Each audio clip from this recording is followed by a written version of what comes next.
Hello everyone and welcome to the lecture on cells. This lecture is going to cover chapters 3.2 and 3.3. So let's go ahead and just take a look at the title of this. Prokaryotic and eukaryotic cells. What is the difference between those two terms? We touched on this earlier in the semester, but now we're definitely going to make sure that you know the difference between them. So all living things are made up of cells. And the cells that make up all life can be categorized into one of two groups. And those two groups are the prokaryotes or the eukaryotes. So, what is the difference between them? The defining difference between prokaryote and eukaryote cells is whether or not they have this thing, the nucleus. What is a nucleus? A nucleus is a membrane-bound organelle that surrounds and protects DNA within a cell. What's an organelle? I believe we've used this term before, but let's go ahead and define it again, because you're going to see it a lot. An organelle is a functional unit within a cell. It's something within the cell that has a job to do, basically.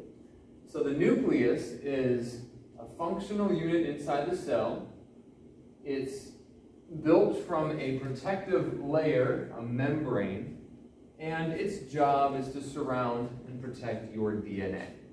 So if you've got this, if you've got the nucleus, you are a eukaryote cell. If you don't have a nucleus, you are a prokaryote cell. And here is an example of a bacterial cell. This is a prokaryote. Bacteria have DNA just like you do, but their DNA, as you can see here, is not protected by an organelle like yours is. It's not protected by the nucleus. So DNA in a prokaryote, no nucleus. DNA in a eukaryote within a protective nucleus, and that's the main difference. Bacteria, as well as this group called archaea, which is much lesser known, are prokaryotes, and then animals, such as yourself, plants, and fungi, those are all eukaryotes. Some things that they have in common, both pro and eukaryotes, would be the outer membrane, this thing called the cytoplasm, which we'll get to, DNA, and then these things called ribosomes. So we're going to talk about all of those in more detail in upcoming slides. But there are some things in common between them. But we're going to really focus on the eukaryotic cells. They're more complex, they're what make up your body, and so we're more concerned with them. But before we get to them, a real quick overview of prokaryotic cells. So these guys, like we said, they don't have a nucleus, but there are some other things that all of them share in common. One feature shared by all prokaryotes is that they're just one cell. So there's multicellular, there's unicellular. Prokaryotes, like bacteria, they're always just one cell.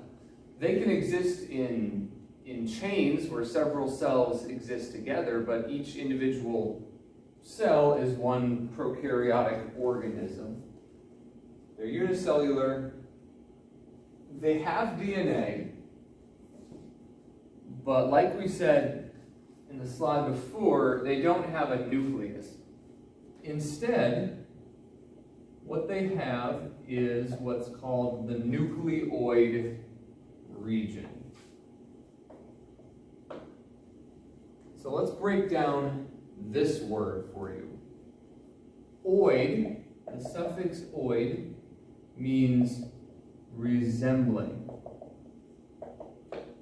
So if you think about movies that have aliens that kind of look human-like, but they're not really human, they're called humanoid aliens. If you've ever heard that term, it means human-like, but not really human. So in bacteria, they have DNA in the nucleoid region, which means like a nucleus, but not really a nucleus, because there's no protective barrier, which is what the nucleus has the membranes that protect. And so in this illustration of a bacterial cell, the DNA is this stringy stuff you see here. It's in this center region, but it's not protected by anything. But this region where it's found, that's called the nucleoid region. So bacteria are one cell, and this is archaea as well. Prokaryotes are one cell, nucleoid region. Many of them have a cell wall that surrounds this outer membrane of the cell. In terms of what they do, prokaryotes do a lot of different things. The obscure group that I've mentioned, the archaea, if you remember back to the first chapter, these were the ones that were found in extreme places. These are the extremophiles, which means geysers, deep sea vents spewing up chemicals at the bottom of the sea, salt lakes, hot springs, places where life really doesn't seem like it should be. Bacteria tend to be all over the place. And in and on you, you have millions of them right now. Many of them helpful, some of them perhaps harmful to your health, many having no effect. Here's just 3 examples of bacterial roles within the environment. The one that's pictured here, these are individual bacterial cells. This is Lactobacillus. It is a bacterial species that is found within your gut. It assists with the breakdown and absorption of nutrients within your gut. Certain foods, including yogurts, which you might have guessed from the name, are cultured with these so that you can consume them and get them in your gut, and they're beneficial. They help you. It's a mutualistic relationship that you have with these bacteria. Here's a contrasting one. Yersinia pestis is a bacterial species that can be carried through intermediate hosts or vectors that ultimately can find its way to you and causes the bubonic plague. So this one clearly is detrimental to your health. This one's beneficial to your health. Cyanobacteria don't necessarily interact with you. They are bacteria found within the oceans primarily that, just like plants, are able to conduct photosynthesis. And so these guys, there are maybe small, but there's a lot of ocean, there's a lot of them. They are conducting photosynthesis and churning out oxygen just like plants do, which is very beneficial ultimately for us in the large scale. So several different roles in the environment. You can see for bacteria there are thousands upon thousands of more species, but I think that gives you a pretty good overview. Onward to the ones that we are most interested in for this class, which is eukaryotic cells. So these are more complex than bacteria. They're bigger than bacteria. Some features that eukaryotic cells have. They have the nucleus, that's their main feature, but they also have additional organelles. And remember, organelles are functional units within the cell. You've heard of the mitochondria, I'm sure. Chloroplasts, these are other organelles that you can find in eukaryotic cells. You can see here, this is an amoeba. This is a single-celled organism, but it is a eukaryotic cell, which means it has a nucleus. And just look at all of the other structures within this one-celled organism. It's complex. It's more complex than those bacteria that we just looked at. Eukaryotic cells, they are bigger than bacteria, bigger than prokaryotes, and they can occur as one cell. So this amoeba is one cell, but it's one organism. Or you can have an organism that's multicellular, like this cat, and all multicellular critters are going to be built from eukaryotic cells. One important thing to note that I don't think we've mentioned yet. We talked about properties of life back in the first lecture topic, but one cell, just one cell, can show all of the other properties of life. And I'm writing it up here just to make sure that that gets ingrained into your mind. One cell can do everything else. It can respond to stimuli, harvest energy, reproduce, grow and develop, experience natural selection, homeostasis, all of that stuff can be experienced by just one cell. So, all right. Cells are small. We know that cells are small. And how small are they? Well, they're between 0.1 to 5 micrometers in size. So a millimeter, if you guys are familiar with a ruler, you think of American units, you think of feet and inches, no doubt. But think of an inch. Think of an inch. An inch, put it up here. 1 inch is 2.5 centimeters, and a centimeter is about the width of your pinky fingernail. Right, so 1 centimeter is 1 pinky fingernail. One of those pinky fingernails equals 10 what are called millimeters. 1 centimeter equals 10 millimeters. A millimeter is about the width of a pinhead. We're talking tiny. And a micrometer is 1/1000th the size of a millimeter. So you can fit 1,000 micrometers. You can fit 1,000 micrometers within the space of 1 millimeter. Pretty crazy. Why are cells so small? Being small increases their surface area. So take a look at the picture. Excuse me. Take a look at the picture.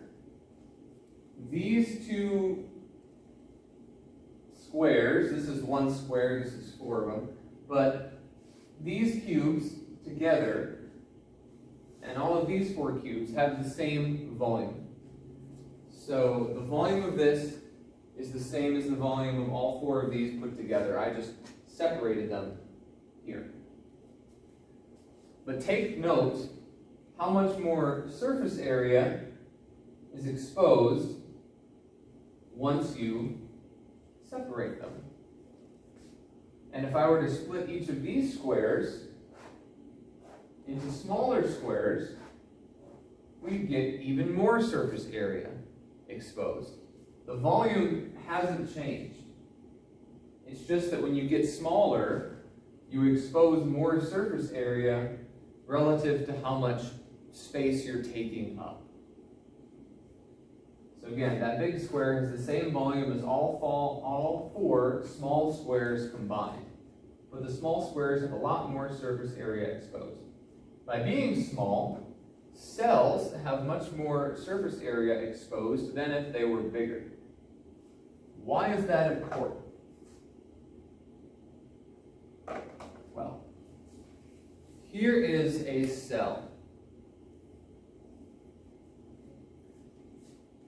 The barrier that separates the inside of the cell from the outside is called the plasma membrane. And that's going to be the outer surface of the cell. By being small, cells have more of this. Why does that matter? Well, There's a lot of stuff going on here. Molecules are moving in and out. Signals are being received along the plasma membrane. Let's take a look at the next slide.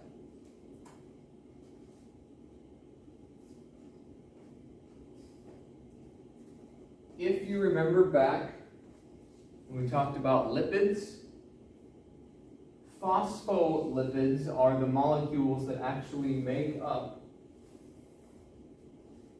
the plasma membrane. So it's a very thin layer, but it's a good protective layer.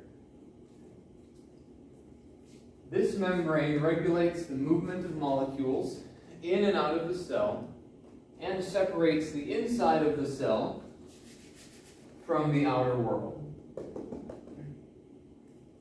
Please note in this picture all of these membranes that are embedded within, all of these proteins that are embedded within the plasma membrane.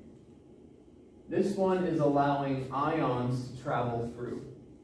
So your water-salt balance maintained requires these to pump electrolytes in and out of your cells.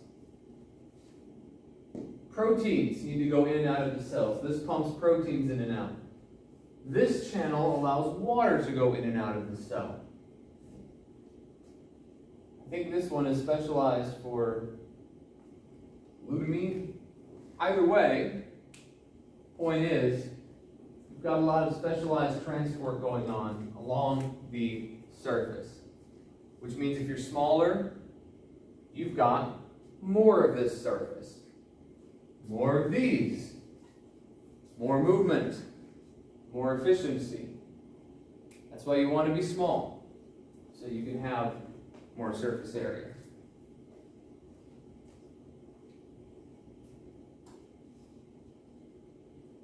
Let's go through the parts of a functioning cell. So here is our cell. We already got the cell membrane or the plasma membrane, which is the outer layer. Okay. This is a eukaryote cell, so we're going to have a nucleus here. Cytoplasm. I know you've probably heard that term before. The cytoplasm refers to everything inside the cell membrane, inside the plasma membrane. And by the way, if I haven't mentioned it before, which I think I have, but good to reiterate, these are synonyms. Cell membrane and plasma membrane mean the same thing. So, within the cell membrane, everything other than what's in here, everything other than what's in the nucleus, is part of the cytoplasm. So everything here that's shaded red would be considered part of the cytoplasm. That includes all of the fluid in here, plus all of the structures that are within that cell membrane. Speaking of fluid, within the cytoplasm, there is a lot of space that's filled up by this jelly-like fluid, and that fluid is called cytosol. So if you look at this picture, here's the nucleus. Everything else in here, including all of the structures like the mitochondria and Golgi body and all that other stuff, that's all part of the cytoplasm. But the fluid that fills in all of the space in there, that actual fluid is called cytosol fluid. And it's kind of jelly-like. And so all of your organelles in your cell, all of your functional units, they kind of float around, move around in this jelly-like structure. And there's proteins that help them move. But speaking of which, oh, look at that. It's right here. So throughout your cytoplasm, you have protein filaments that help the organelles move around the jelly-like cytosol. And I am not going to expect you to know the differences between the three major types of protein filaments that make up the cytoskeleton, but be aware of what they're called. Microfilaments, intermediate filaments, and microtubules. They're proteins. Their purpose is to help with structural integrity for the cell and helping to move stuff around that jelly-like cytosol. So here's a mitochondrion right here. If it needs to move, these protein filaments will help it move around to the place it needs to go. They also add additional structure to help the plasma membrane keep the cell a particular shape. So cytoskeleton assists organelles in movement and cellular structure. Okay. So the cell has an outer membrane, which is this thing.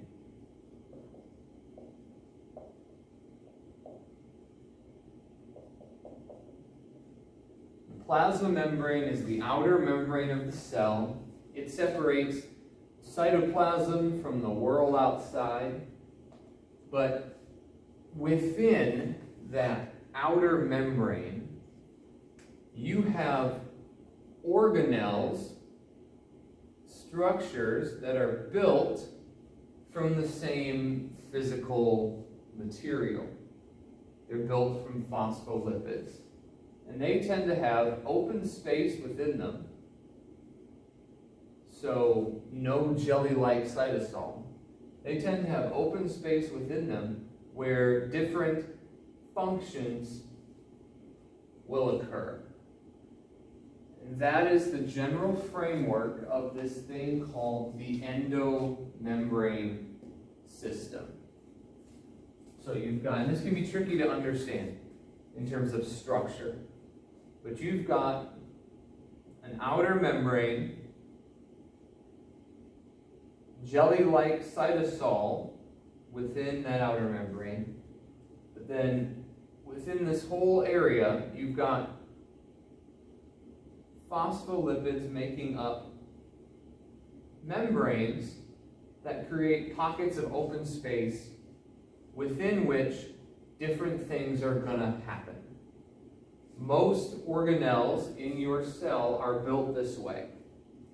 They are built from membrane with open space inside of them for different things to happen. Endo means within, so this is a system of membrane within the outer membrane of the cell. What happens within this system? Well, the primary function, if you were to look at it as a whole, the primary function of this system is making proteins. You are built primarily from proteins. So, this system ultimately built up you and continues to build you on an everyday basis. However, there are some other things that are occurring in here as well. Let's go ahead and take a look at the next slide, which will go through the functions of each of these endomembrane organelles individually. The first one is the nucleus, which we already talked a little bit about, but here's some more detail on it. The nucleus consists of two membranes, which you can see here. Those two membranes taken together form what's called a nuclear envelope, and within that is your DNA. Pretty much every single one of your cells has all of the DNA that makes up you within its nucleus. Your red blood cells don't have DNA, but pretty much every other cell has all of your DNA. One other thing the nucleus does is produce these things called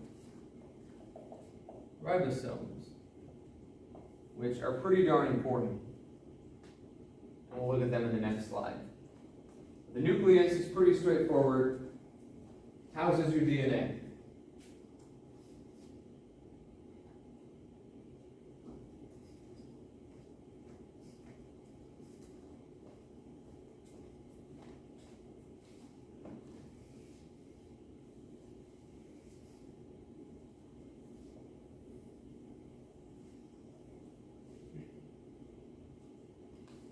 I'd mentioned that you're built from proteins.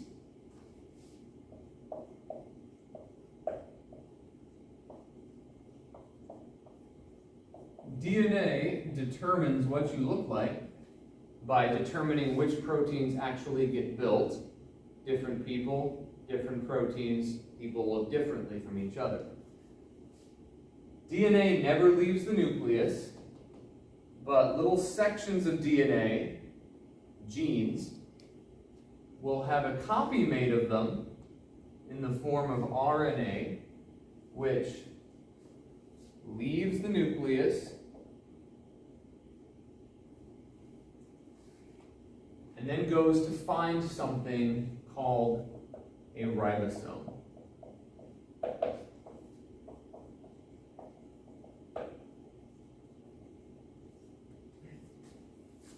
Ribosomes are your cell's protein factories. Ribosomes get instructions from your DNA to build proteins. And so instructions from your DNA are transcribed or copied into RNA, which is a mobile source of this gene. DNA doesn't leave the nucleus. RNA leaves the nucleus and goes out into the cytoplasm, which is all of this, to find a ribosome so that its instructions can be read and the appropriate protein can be built. A lot of ribosomes exist on this structure called the rough endoplasmic reticulum, or the rough ER. And so if you look at this picture, you can see how the rough ER surrounds the nucleus. So let's go ahead and use a different color for it up here. But it would look something like this.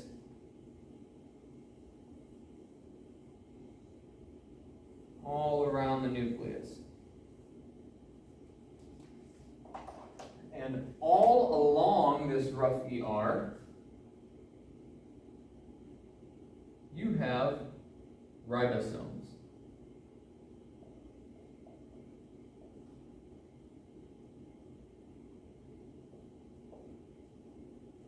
So your DNA sends out a message in the form of RNA. The RNA finds a ribosome. That ribosome reads it and responds by building the protein that it is instructed to build based on that RNA. That protein gets built. We're going to say it's that little black dot right there. The ribosome built the protein and churned it out into this organelle called the rough ER. So, ribosomes make proteins. The rough endoplasmic reticulum, or rough ER, is a place where the proteins get sent to after the ribosome makes them. The rough ER helps to modify them. But the best thing about the rough ER is that it can move them. Sections of it can just separate. Like that. And then transport. our little protein to its next stop. So the rough ER works in tandem with ribosomes to make the proteins which DNA instructed it to make.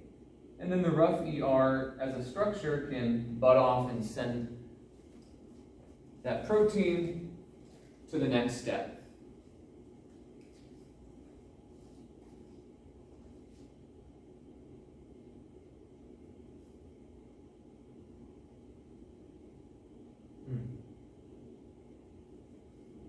All right, I want you to look at this slide here. Here's the nucleus. This is the rough endoplasmic reticulum here. So here is all these yellow dots. These are ribosomes. Here is a protein that got made. The protein, once it got made, gets sent off to its next stop, which on our little picture here, I'll draw like that. But you can see how they drew it up here. And so what happens is the protein goes through this structure and gets modified, lumped with other proteins that are going to the same destination, has little sugar markers that get plastered on it. It gets ultimately, I don't want to say perfected, but it gets changed, modified, etc. So that by the time it's through this whole process, it's ready to leave the cell. And so, ultimately, our protein, fully modified, gets sent out of the cell and it can go wherever it needs to go. The name of that structure that did all of that modifying is the Golgi apparatus. So the Golgi apparatus further modifies and packages proteins that came from the rough ER, and then it sends them out of the cell. The analogy I've always heard for this is that the Golgi apparatus functions as the UPS of the cell, packaging, modifying, and ultimately shipping the protein out of the cell. And so this, the movement of proteins from their creation to their departure out of the cell, this is the principal function of the endomembrane system. But there's a couple more things with it that we need to talk about. I want to talk about this sac of membrane right here that carried our protein around the cytoplasm. Think about a bubble in water where you can stay within that bubble and you've got a pocket of air, and that bubble can transport you throughout the water. That's not how it actually works, but visualize it. That's how these things work. These little sacs of membrane that move stuff around the jelly-like cytosol. Those sacs of membrane are called vesicles. Right? And take a look at this picture showing how they work. So here we've got this reddish pinkish color. It's the cytoplasm, but more specifically, it's the cytosol fluid. It's viscous, it's jelly-like. Molecules aren't going to move nice and freely just through this stuff. But here we've got a nice sac of membrane made from the same stuff as the outer membrane. And making a little circle like this creates what I call an air pocket, where molecules can exist and be protected from the fluid of the cytosol, and this vesicle can kind of transport them around like an air bubble in water, almost.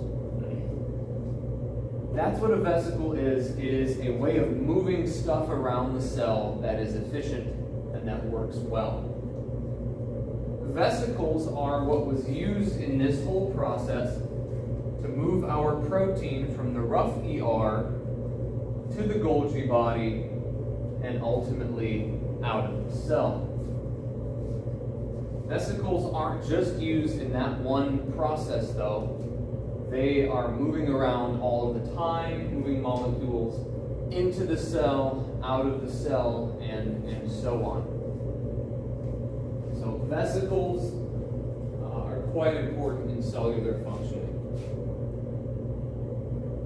One other thing I want to talk about is the smooth endoplasmic reticulum. So our picture here showed rough endoplasmic reticulum, rough ER. And it's called the rough ER because if you were to make it three-dimensional and run your fingers over it, you'd feel a bunch of bumps. Those would be the ribosomes. The ribosomes make the proteins. The rough ER helps them out, so that it's a nice relationship there. But the smooth ER doesn't have any ribosomes on it. So let's draw that up here. It's made from the same stuff as the rough ER. Looks a lot like it, but it's missing all of the ribosomes. It's missing them, they're just not there. So, since the rough ER's purpose is working in tandem with those ribosomes, I'm going to go out on a limb here and say that the smooth ER probably has a different purpose. And I would be right. The smooth ER doesn't make proteins, it makes lipids, it makes fats. It also is involved in detoxification. So if you look at your liver, which is involved in detoxification, it's the primary organ that does that, it's going to have a lot of smooth ER in its cells. Liver cells have a lot of smooth endoplasmic reticulum.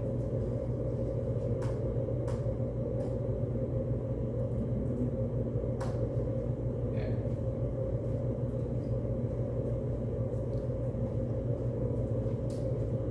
I've mentioned vesicle. Vesicle was that sac of membrane that moved stuff around the cell, right there. Another term you're going to see is vacuole. In terms of structure, the vacuole and the vesicle are the same. They're a sac of membrane. But vacuole, that term, tends to be restricted to vesicles that are big and have a particular function.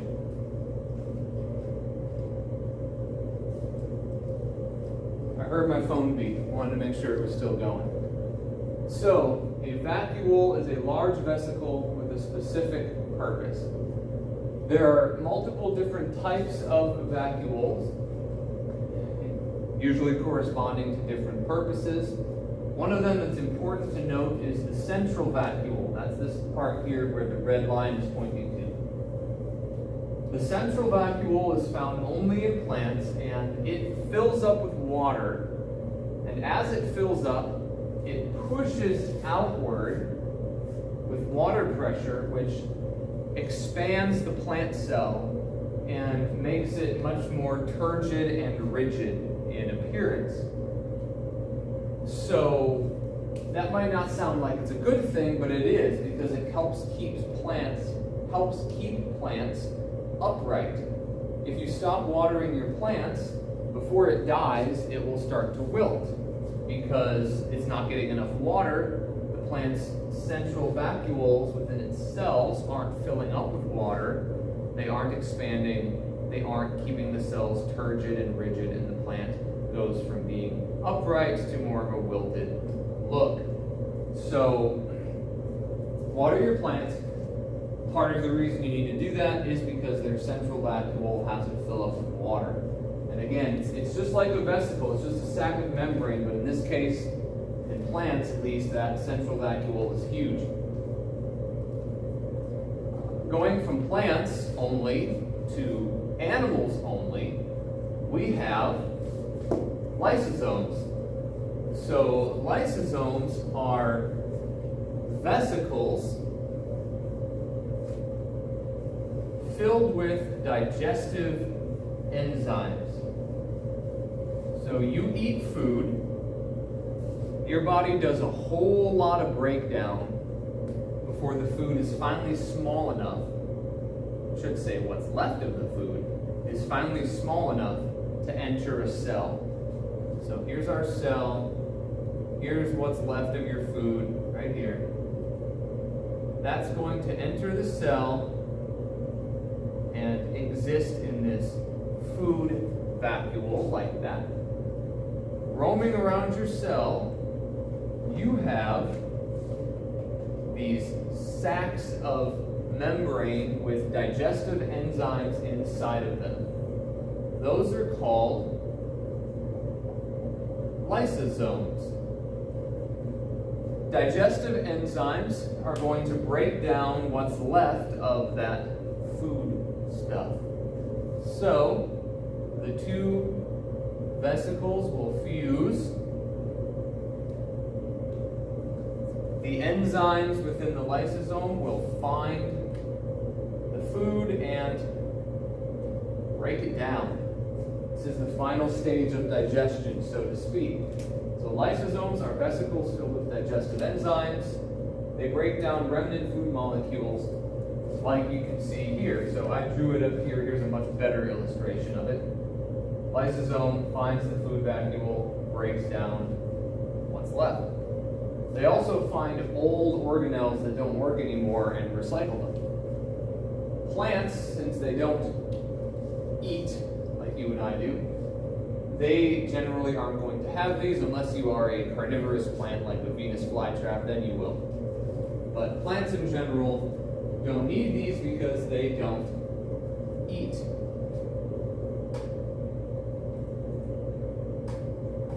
Speaking of eating, there's a very, very appetizing pizza right there.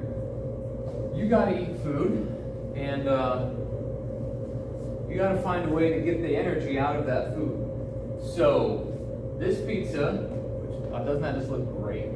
This pizza contains a large amount of stored chemical energy. You've got to get that energy and find a way to make sure that your cells can use it. That's why you gotta eat. The mitochondria, and by the way, the singular form for this, which you may have never heard, is mitochondrion. Plural, it's mitochondria. So the mitochondria, their job is to ultimately take the energy that's in food and make it usable for your body. So, here you go. You eat pizza. That pizza has energy. That's a terrible piece of pizza drawing. You eat pizza. There's food energy in there. Here's your cell. If your cell tried to directly tap into the food energy, can't do it. Unusable. Okay? So, we can't just eat food and use it directly. We gotta find a way to make it usable. That is where that's a bad drawing of a mitochondria. That is where the mitochondria comes in. What the mitochondria do is they break down the remaining food, because it's already been broken down a lot by the time it gets here.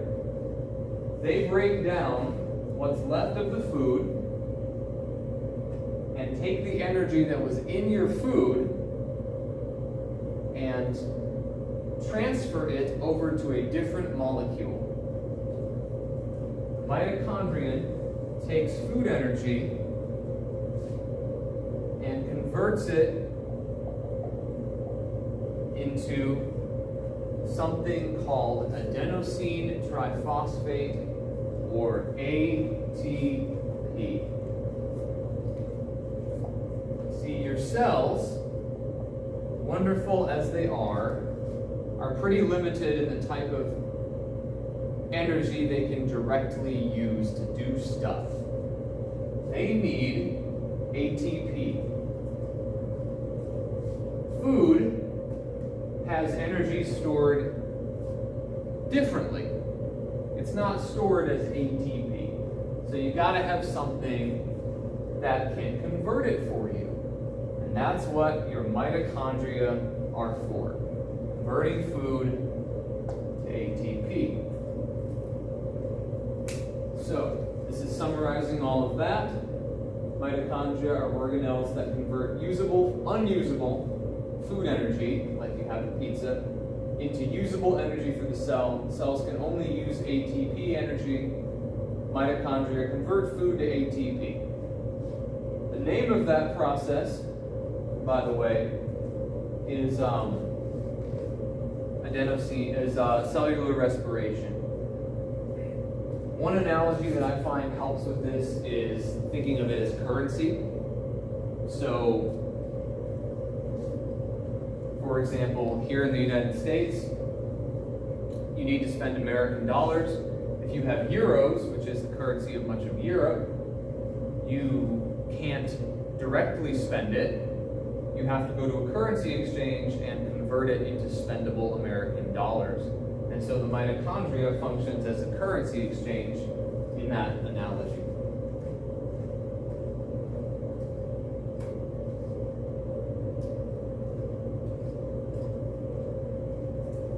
One organelle that none of you have, unless you are secretly a plant, is the chloroplast. So what are chloroplasts? Chloroplasts are the organelle that you gotta have to take sunlight and convert it into usable energy. And so both the mitochondria and chloroplasts, their job is energy conversion. So I'm just going to put that up here then. Energy converting organelles. They don't make energy, they just change it in terms of its form. So the mitochondria,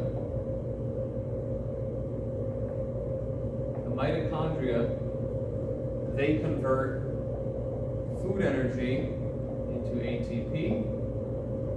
Chloroplasts convert sun's energy into food energy. So plants and other things like them, called autotrophs, meaning self-feeding, so things that can make their own food, they have chloroplasts convert sun energy into food energy. The name of that process, I know you've heard of it, is photosynthesis. Why are plants green? Well, green is a color that we see due to a pigment in plants called chlorophyll. This pigment reflects green light, and that's why plants look green to us. But chlorophyll is pretty darn important because it is the molecule that can directly harness the power of the sun. And so in order to do photosynthesis, you gotta have the green pigment. Simple as that. So plants make food. Some of the food that plants make ends up getting stored. And that is all of these vegetables that you see here. I see beets, carrots, onions, more carrots. Potatoes would be another example. Fruits as well, fruits like apples and oranges.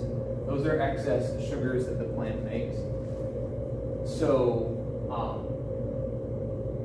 yeah, that's photosynthesis in a very simple nutshell. This is a microscope image of an aquatic plant, and if you look at it, you can see all these little green circles in this picture. All of those are chloroplasts, and so the plant is just full of these things because it is converting large amounts of solar energy into food. One thing to note is the fact that plants,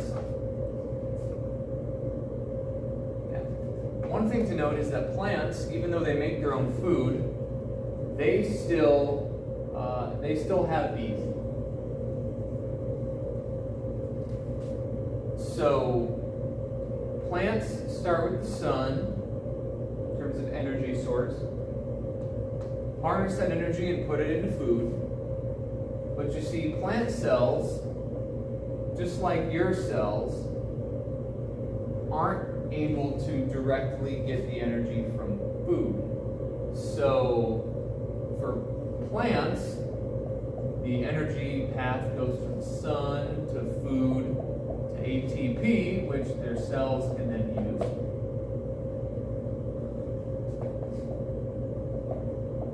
For animals, including us, we just skip the whole sun stage. We gotta eat food directly. Ultimately though, for both of us, we have to use the mitochondria to make food usable.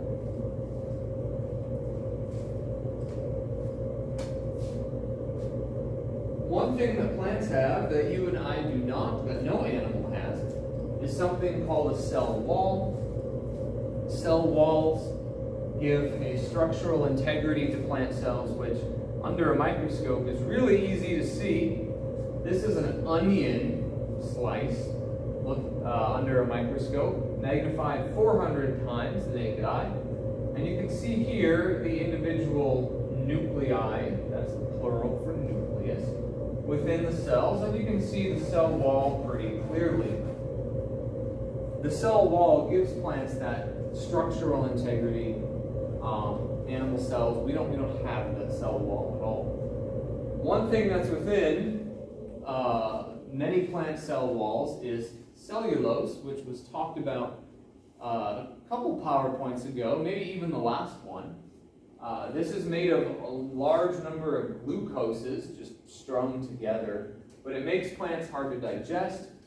And cows, one of the reasons they can digest cellulose is that they have bacteria that help them do it, and they can break apart that tough cell wall that is found in plants.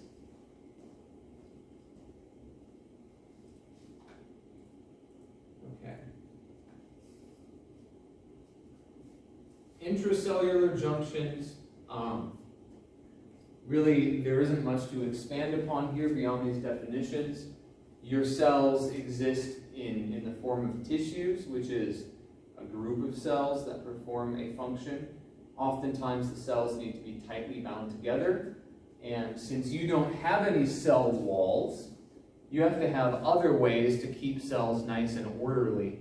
And so you will use cell junctions. You've got tight junctions for keeping cells nice and tightly bound together. You've also got these things called gap junctions that serve as a channel between cells. And then plant cells have something called plasmodesmata, which help move stuff between them. For these, just be aware of the definitions. Last but not least, cilia and flagella. So these two structures are built from proteins. They're all about movement. Some unicellular organisms, like this bacterial cell, they will have flagella or cilia for movement. In this picture, we have a flagellum. It means whip, if you look at the Latin word. And so it moves just like a whip. The bacterial cell will whip its tail around and it will move using that method. Sperm cells swim by this method. They use flagella to help them swim. Cilia generally function as movement. They have other functions too. You have cilia in your throat that assist in capturing, dirt and other particles. But they also work for movement. This is unicellular protist, single-celled creature. It's covered in cilia. these things will move like a bunch of oars and move that little critter around. And so these are two structures that you see often in single-celled organisms that help them with movement. But again, even in humans, they're important.